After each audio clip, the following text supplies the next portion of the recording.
Hi, and welcome back to another episode of Utterly Understandable. I'm joined today with Hamish. Hamish, there's been a lot in the media, a lot in the news recently about supply chains, supply chain disruptions due to COVID, amongst other things. The Suez Canal, Evergrande was obviously a big supply chain disruption. And, there's been talk about supply chain resilience as a concept. Would you be able to talk us through that and what that means for the dairy industry?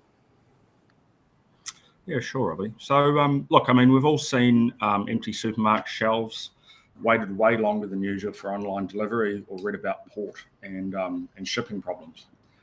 And I think it's fair to say that the terms lean supply chain, just-in-time delivery, I'm going to call them as dead.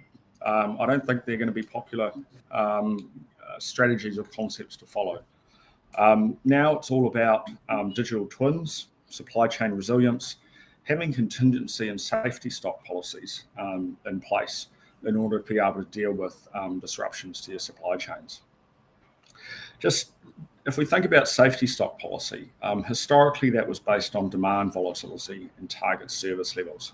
And there's a formula that will calculate that for you. Whereas I think what we've seen over the last 2 years with COVID and all these disruptions is we now need to take into account other risks.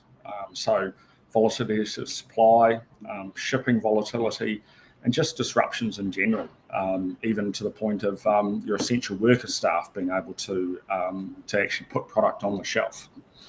So ultimately, this means holding more stock, which equals more working capital, and which comes at a cost. And this cost is only going to get worse as we see inflation rising, and this flows through to interest rates. So dairy businesses need to think really hard about how they're going to manage this. So those are my thoughts, Robbie. What's top of mind for you? Yeah, I definitely agree, Hamish. What I think is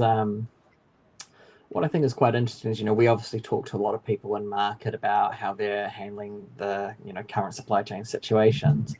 And the amount of people who are saying to us that, there were moments in 2020 of real panic, of real concern, and as a result, they've now extended lead times, or they're holding twice as much packaging or twice as much input, for example. That's becoming a common conversation. And I think that's really interesting in terms of we have firms actively acknowledging volatility, and end users are now at a point where they are willing to pay a premium for that security of supply. So while I do agree it's going to lead to a big working capital burden for a lot of these companies that are processing, I believe these companies should be able to sell that on, to pass that cost on to the end users in the form of security of supply. The result, though, is always going to be the same, and that it's the end user consumer at the supermarket or at the restaurant that is going to feel the increase. So kind of doesn't matter where you cut it, it's always going to lead to just a further increase in the overall cost of living, meaning, that there will be a demand, a demand piece that does need to be taken into account. And for me, that's kind of the bigger picture. How is this going to impact, on the final good? Yeah, no, really great point there, Robbie. I think the dynamics have changed now, so that suppliers actually will be able to pass that through to end consumers, or not end consumers. They'll be able to pass that through to their customers, whereas in the past, the dairy suppliers would have had to kind of wear that additional cost. Yeah. And I think there's some really innovative tools out there now too, where you could potentially auction that supply security off and find out the true market price for it through one of the many sort of online platforms that now exist in dairy. So so that's another week of Utterly Understandable.